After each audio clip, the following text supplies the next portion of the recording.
Live on DSTV, channel 41, Go TV 144. This is Johnny's Prime with me, Ernest Kojo Manu. Headlines this hour. This angers bankers are warned to back off from luring ignorant clients to join government's controversial debt exchange program, as the latest research showed that affected bondholders will lose up to 66% of the value of their bonds if they join the program.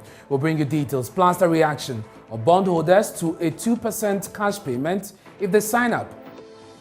You had saved money, and hoping that you build some money, and then this year you are going to the university. Now that one, they say they are going to take it. They only give you 200 Ghana cedis. Wow! Immediately. Then you go and figure out how you solve that problem in your university. God forgive you people. Government finally reaches an agreement with Labour to increase their base pay by 30% effective January 1. I would like to express our sincere thanks to the government, especially to the ministers for finance, minister for employment, and the government team for granting 30% increase for 2023 for public sector workers. And parents of students sacked for raining insult on the president condemned their action and plead with the GES to forgive and allow them to continue with their education. We'll hear from the students who've also apologized, plus a plea from an education stakeholder who believes that children should not be denied education. I'm here with my colleagues on our knees to beg the president, the headmaster, education office, and then our fellow Ghanaians. We are sorry for our videos that went viral. As Child Rights International condemns the GES decision, Africa Education Watch says it is a step in the right direction. Our secondary schools are institutions of not just academic value, but of moral value. Parents enroll their children, to go and learn academics and morality. I'm not sure any parent will be happy to see their children go to school and learn how to insult the elderly.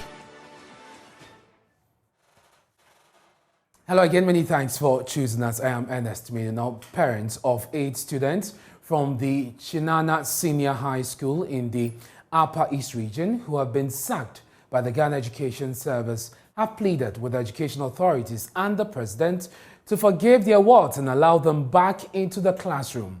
The second and final year students in a viral video were seen using vulgar words to describe President Akufo-Addo. On the video, which was recorded last year, was taken Wednesday, and the Ghana Education Service released a statement to explain the dismissal. Listen to the students' comments to the president and their apology. And I'm here with my colleagues on our knees to beg the president, the headmaster, education office, and then our fellow Ghanaians. We are sorry for our videos that went viral. We didn't mean for it to go viral. It was a childish play. We are sorry and we are on our knees. Our education means a lot to us. It's our future. We are on our knees that the president should please call us back. And we call on to the teachers to join with us to plead that the teachers should call us back.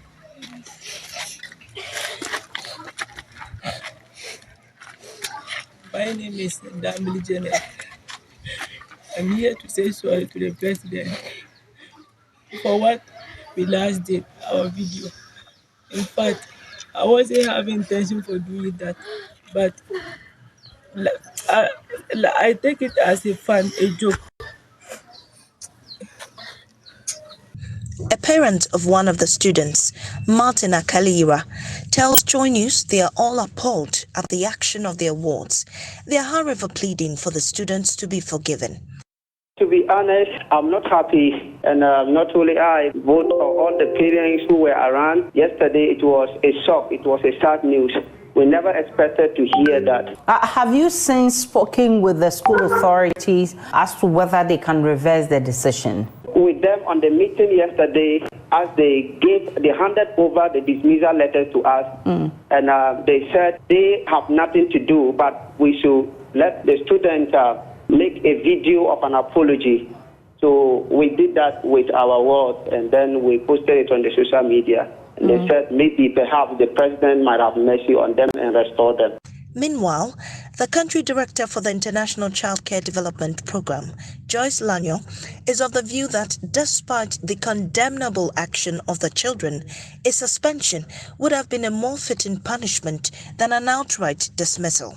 She also advised parents to refrain from insulting persons in authority. From where I'm coming from, there shouldn't be any occasion where somebody is deprived of her education or his education, because education is a public good, and so it should be available. However, I would like to say in a very strong terms that whatever the children did went too far. And you see, some of these things happen because we, the parents, are used to saying such things. And if we are not careful, that is where children take it up and then start also using similar words. Children will continue to be children as they develop. And through our interventions, our interactions, our trainings, they will now be poised to be responsible citizens once they get out of the brackets. So I believe the children have erred. I believe this should be a lesson that it is unacceptable to actually use words against. Well, the executive director of the Africa Education Watch, Kofi Asare, has endorsed the decision as a good way to fight indiscipline and to serve as a deterrent for many other students in various senior high schools in the country. He, however, says parents of dismissed students can go through the right channels to appeal to government for GES to withdraw the decision. I think the decision by the GES and the school to dismiss the students, though unfortunate, it's in the right direction. We must be minded that our secondary schools are institutions of not just academic value, but of moral value. Parents enroll their children, to go and learn academics and morality, and life skills. I'm not sure any parent will be happy to see their children go to school and learn how to insult the elderly, insult our leaders in public. That is not why any parent will enroll their child. Now, to ensure that the senior high schools become effective institutions of molding character and academics, there are rules and regulations that governs the conduct of students and teachers. Now, when these rules are breached, sanctions are applied, whether you're a student or a teacher. So when a student is found to have breached existing rules and regulations, is found to have misconducted, themselves, I am setting my mind that the rules and regulations must apply. Other than that, we create a lawless society. Be that as may, it doesn't deprive or deny in any way the affected girls of the right to review if they believe that the process or the outcome was unfair. They have the right within, the dictates of our laws. And so if they feel that, they have not been fairly treated in respect of the process and the outcome of the disciplinary procedures, they have the right to appeal to the appropriate quarters or go to court. I'll be hearing more from Kofi Asare shortly, but child rights advocacy group Child Rights International has condemned the GES decision to dismiss 5 students of the Chiana Senior High School for misconduct. The group says the dismissal is a violation of the right of the girls as enshrined in the Children's Act 560. They are therefore calling on the GES to publish the full detail of the report of their investigation and withdraw the decision. A statement on your screens right now. It says CRI, an organization mandated to ensure the protection and welfare of equality of children's rights and privileges. One has cited a letter issued by the Ghana Education Service on the 29th of November 2022 with reference number as stated and signed by Dr. Eric Nkansa, the Acting Director General, to dismiss 5 students of Chiana Senior High School in Kasana Nankana West District involved in viral social media video where these students were allegedly believed to be misconducting themselves by using unprintable and vulgar words against the President of the Republic. It says on the 17th of November 2022, CRI issued a statement condemning the conduct of the students involved in the said viral video. CRI called for a proper system to be implemented to rehabilitate and correct the behavior of the students as opposed to setting them as examples of victimizing them.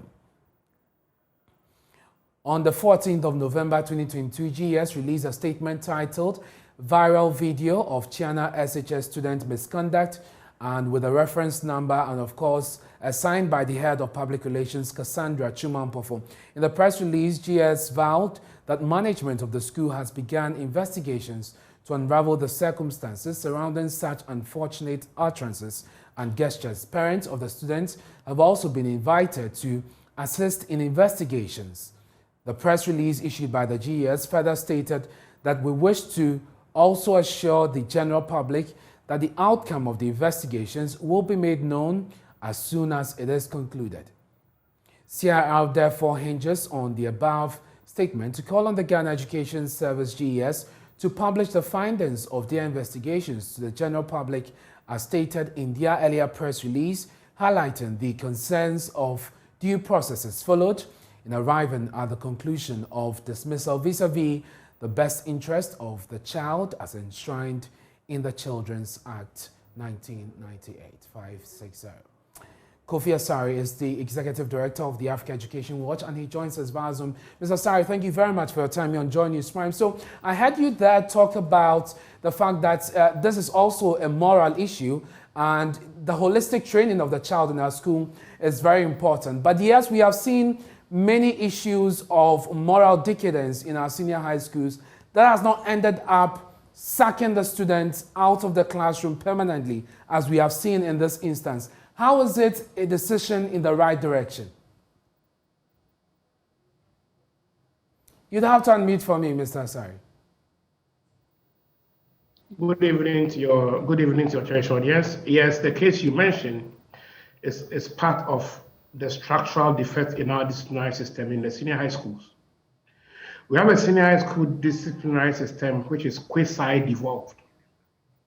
If a student is caught, and I was speaking with some colleague headmasters earlier in the day, a student is caught involving in drugs, okay? Now, you don't have the power to dismiss the student. It would take about 3 to 4 to 5 months and a board meeting and the approval by the Director General to dismiss that student. By the time that student is dismissed, that student would have taught 10 or 20 other students how to smoke. So there are some offenses that it is important you distance the students involved from other students so that they don't infest them with that particular bad behavior. But our disciplinary system is still quasi-devolved, and that you need the Director General of the GES to come in before you can dismiss a student. You suspend, but they come back. But for dismissal, only the DG can dismiss with the recommendation of the board of the school.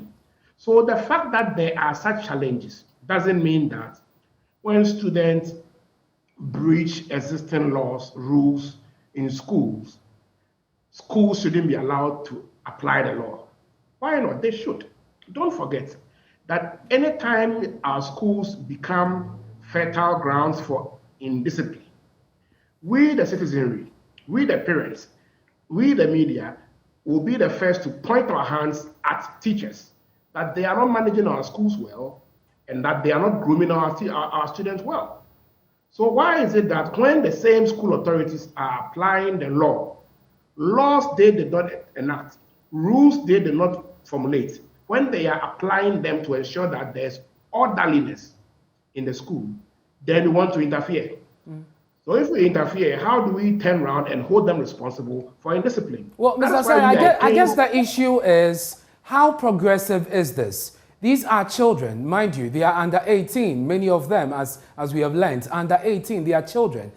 How progressive and reformative is this? Even in our prisons today, where we have hardened criminals, we are speaking about reforms, getting them to come out as better citizens so they can reintegrate in the society. How does taking the children out of school permanently address the issue, and especially when you have their right to education at the heart of the matter?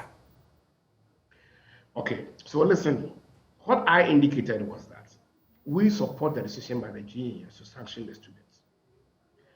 However, if the students believe that the process was unfair or the outcome was unfair, they have the right of appeal. They should appeal to the right quarters and possibly go to court. We actually indicated that they can go to court and seek a review of that decision if they feel strongly that the process or the outcome is unfair. That has been said. The point I want to make is that let's not try to wrestle away the power of the school or the GES to discipline students when they fall foul of the rules.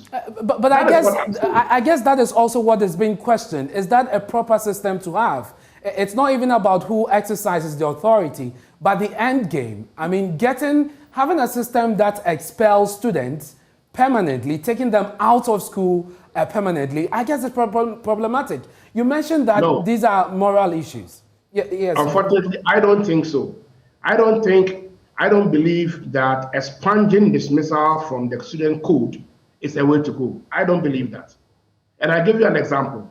Okay, I'm not talking about this particular case in question, but I'll give you an example. That if a student is found smoking weed on campus, I spoke to another headmaster. Student was found selling weed toffee on campus. If you cannot dismiss such a student, you're not telling me that the school has finished teaching students and that they have adequate time to be reforming such a person. No. You will have to be dismissed in accordance with the rules.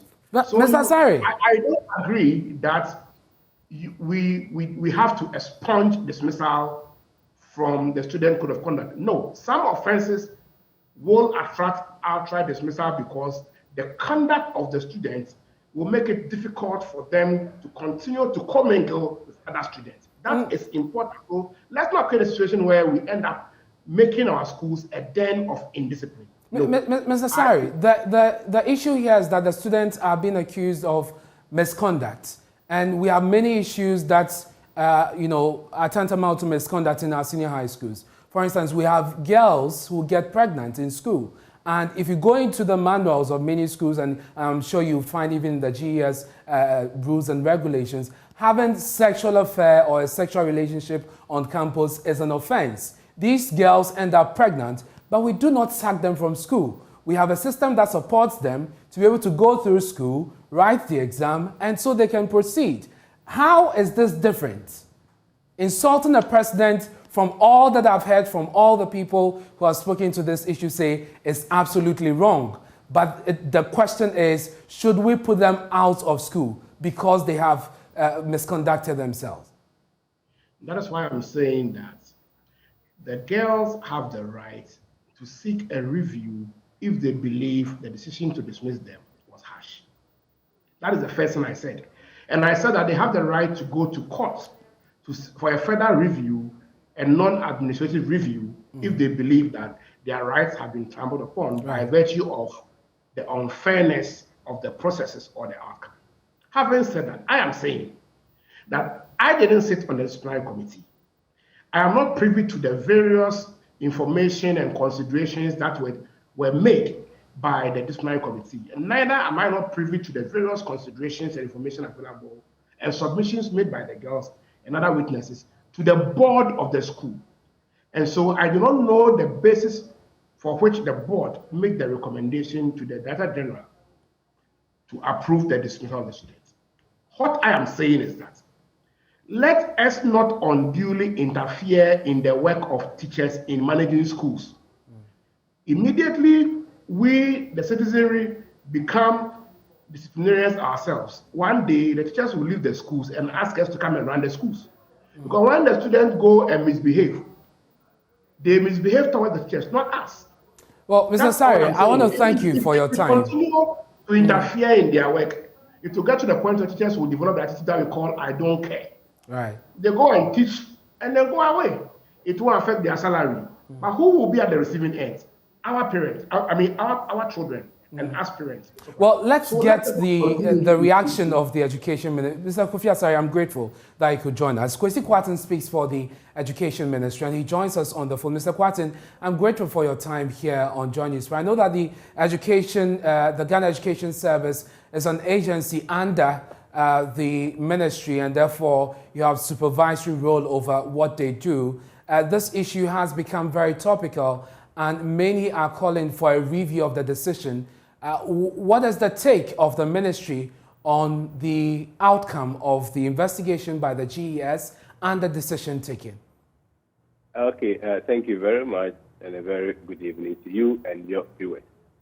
Of course, it is also important to know that the Ministry of Education has also received many calls commending us for such a decision.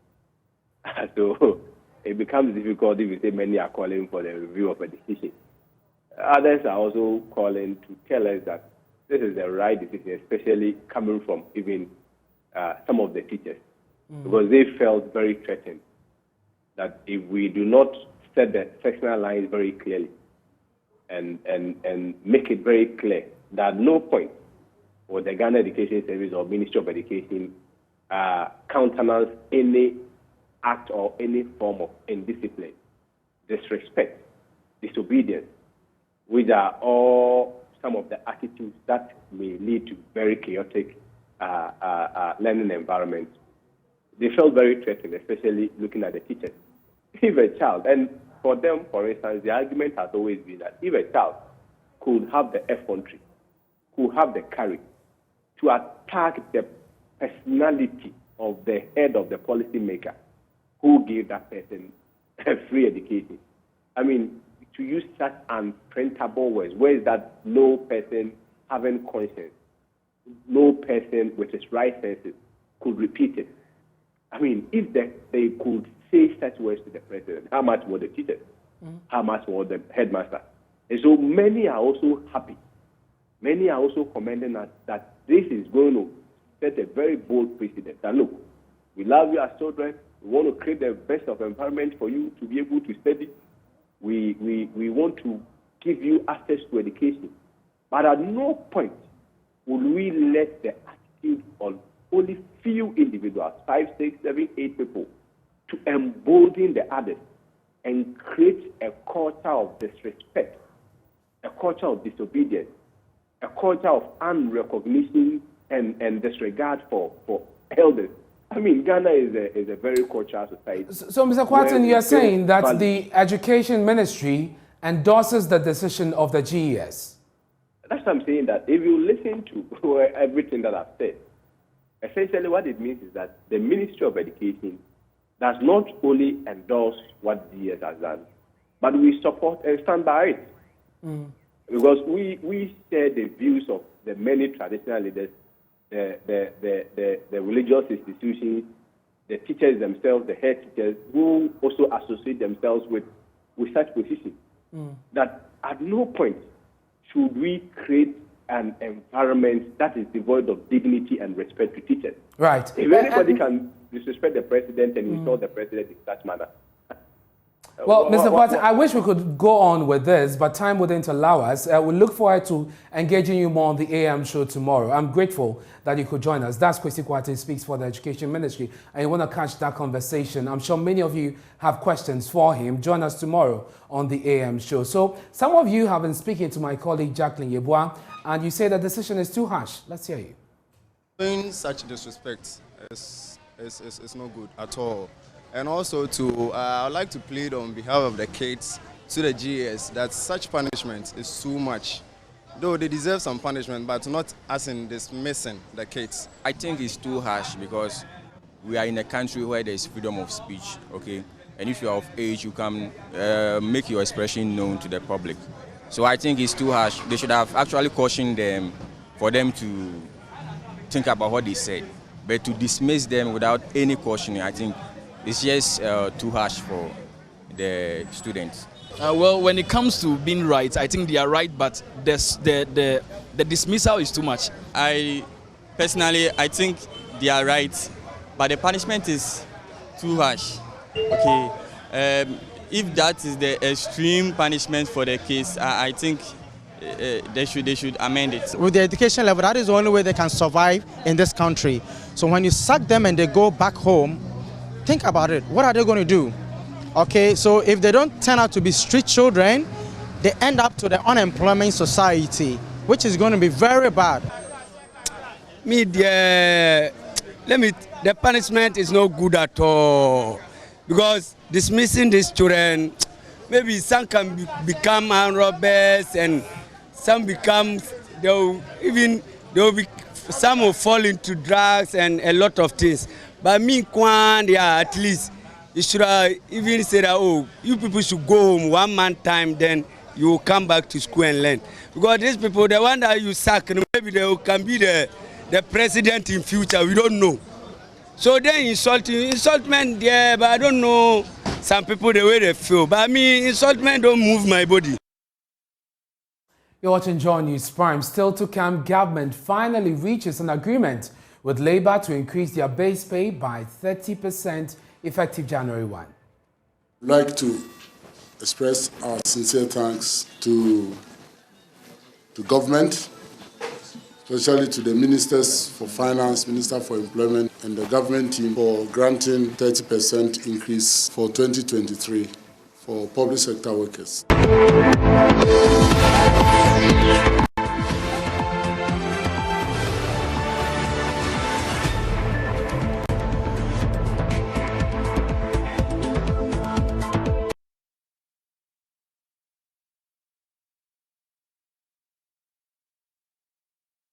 Many thanks for staying with us here on Joy News Prime. Now, there's more anger tonight as government is here to engage individual bondholders, with banks now being warned to back off from luring ignorant clients to join government's controversial debt exchange program. Now, Joy News is learning that all three major groups that's individual bondholders, made up of thousands of affected people, including pensioners, are joining forces to form a coalition to engage government. They're demanding a sit-down with the finance minister to negotiate what they call better terms or a complete exemption. Here's Senor Hosi, he's convener of one of the individual bondholders firm. It took us a long while for us to get people to even start the savings culture. No economy grows without building your savings. Solo growth model, it's basic economics. If you don't know it, go and read it. All right? You can't also do that without the productivity of your people. Your people are being productive. Your people are now learning how to turn around and bring in savings. And then you just wish it away. Pensioners are calling. It is good that Anani is here. All right? Our former sec boss. They are calling. People are just crying because they depend on this for their BP medication, for a lot of their medications. And they need that routine income. People have lost their jobs, like you just said. And it's not just about the banking crisis. Today, the economy is tough. Things are hard. Businesses are struggling. So we are laying people off. And you're coming to individuals who you have cut their hair. And now they are ahead. One, you increase taxes. What has happened to your income? Your disposable income has reduced. Two, now, a lot of your family friends are losing their jobs. Now they have to share their income with you because you have to send Momo here. What's your disposable income? Gone. Now you chop this one. You've brought in new taxes. You've chopped all this. And in addition, now you are saying that the one that I even saved to try and even pay my children's school fees, use this as the basis to sustain some part of my livelihood. That one too, you are digging your hand deep into it. And at the same time that you are doing it, you are living large. It's like somebody owns you and deciding to buy a Lamborghini. Well, Joy News is learning that government will pay bondholders 2% of the bonds once they sign up this year. Well, government has decided to give you 2% of whatever bonds that you tender in. When? As soon as on the... Not whatever bonds. The bonds that are maturing in 2023. Yes, that you tender. That you tender in. Sir. So if you tender in... if your bonds is 100,000, plus the interest maybe 100,000 and 100,000, 200. You get 2,000. Then they give you 2% of that 100,000, 200. 2% of the 100,000? Yes. Of the total. They'll give it to you right away. 10,000. Okay. You are going to get 200 Ghana cedi. You are going to get 2 100 Ghana cedis. So immediately you exchange. If you expect immediately exchange, you get 200 cedis. So if you had saved money, and hoping that you build some money, and then this year you are going to the university, you are going to do a master's program. Now that one, they say they are going to take it, and when they take it, they only give you 200 Ghana cedis. Wow! Immediately. Then you go and figure out how you solve that problem in your university. God forgive you people. You do it, not even just destroying people's dignity, you are even destroying their own sustainability. I mean, I think this is the lowest of the low. And well, Evans Mensah and Raymond Akwa joined me in the studio with more on this. And let me start with you, Raymond. The latest research shows that bondholders will lose up to 66% of the value of their bonds. How so?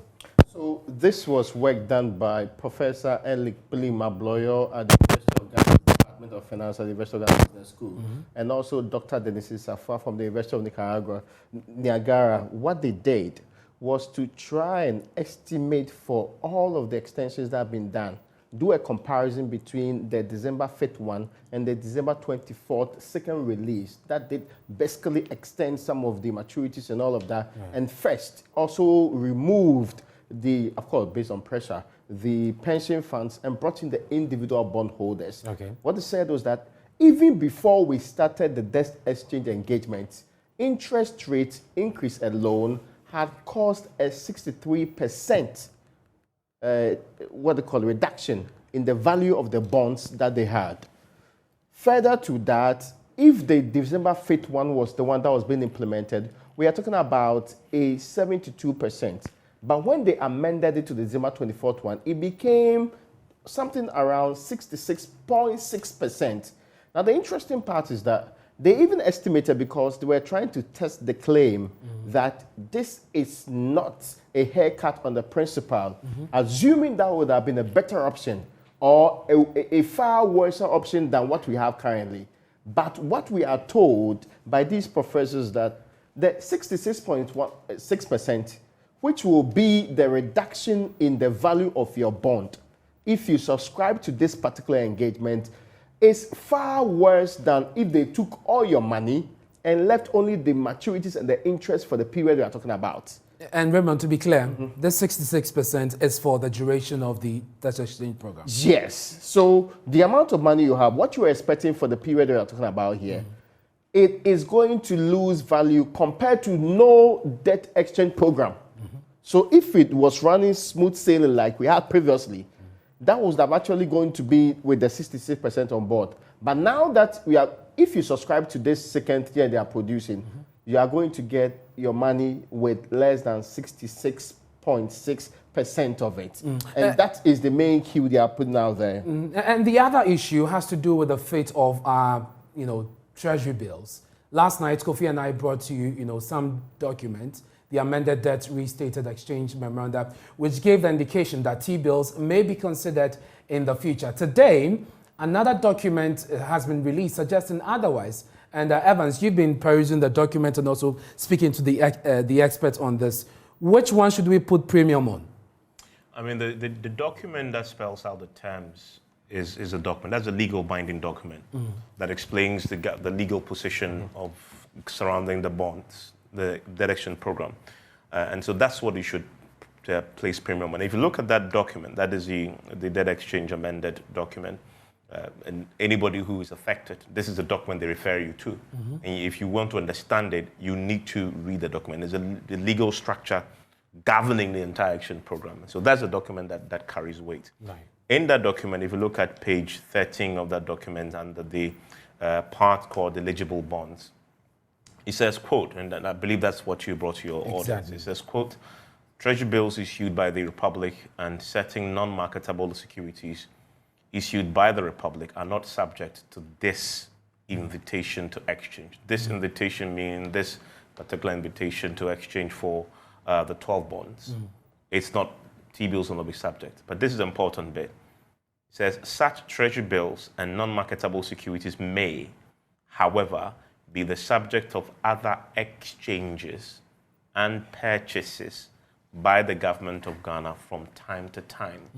In other words, in this legal document, if you pick it to read, to make a decision whether to exchange or not, it's telling you that now the treasury bills aren't affected. However, down the line, government may decide to include treasury bills as part of the exchange program from time to time.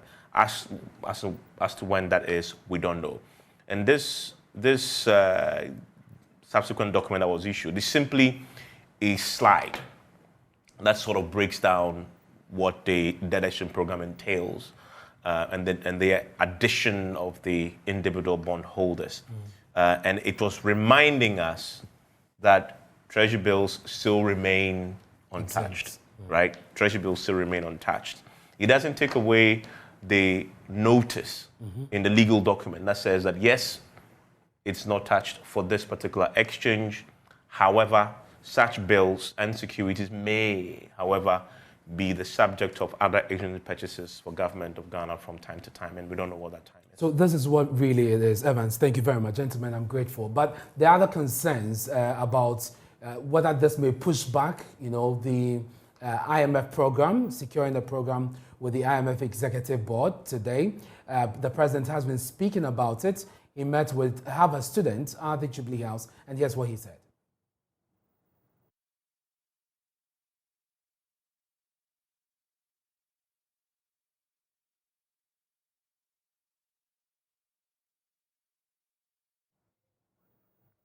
And we'll bring you that soundbite subsequently. But let's do some other stories now. After 10 rounds of hot negotiations, government has finally reached an agreement on the base pay for workers this year. From a high of about 130%, that's on the part of Labour, and a low of 8% from government, the parties have reached a compromise of 30% effective January 1. The finance minister was at the meeting today, and he said the agreed percentage will put a strain on the purse of government. Conclusion, and really the dedication of our partners and the peaceful nature in which we have ended, I think it's a credit to, once again, the sociology of our country as to how we are all committed to things going forward and to work through these hardships together. As I mentioned, this is going to take a toll on the budget, but I'm confident that with enhanced productivity and the commitments that we both have given to each other to make sure that there is peace in this country as we look at pensions issues, labor issues, I think we've come to a satisfying conclusion. And I really would like to thank all of you for your commitment to that. Fiscal implications, of course, we'll have to work with that, but really the issue of a peaceful environment for us to work is something that we treasure, and we really applaud you for that going forward. There are lots of things that we have to do, and really encourage that we continue with this sense of unity going forward. And if, as a people, we continue to speak the same language, then there will be nothing that will be impossible for us to do. Unions have been reacting. Here's TUC General Secretary Dr. Yalban and CLOGSAC's Executive Secretary Isaac Bampoado. I would like to express our sincere thanks to government, especially to the ministers for finance, Minister for Employment, and the government team for granting 30% increase for 2023 for public sector workers on the single spy. This has been a very, very difficult negotiation. And we are happy that it has ended today, peacefully. As the Minister for Finance said, it's important that we speak the same language. And I'm sure the 30%, even though it is not what ideally we want, will create that opportunity for us to speak one language and work together to make sure our country recovers to where we were before the COVID hit us. You're watching Joy News Prime with me, Ernest Kojo Manu. We're taking a break. When we return, we'll bring you showbiz.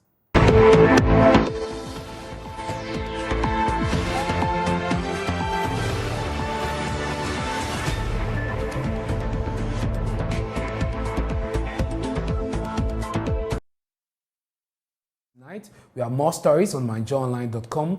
At 8 p.m., the former Trade Minister, Ernest Kojo Manu, will be on your screen to address you on a number of issues bordering on his ambition to be president.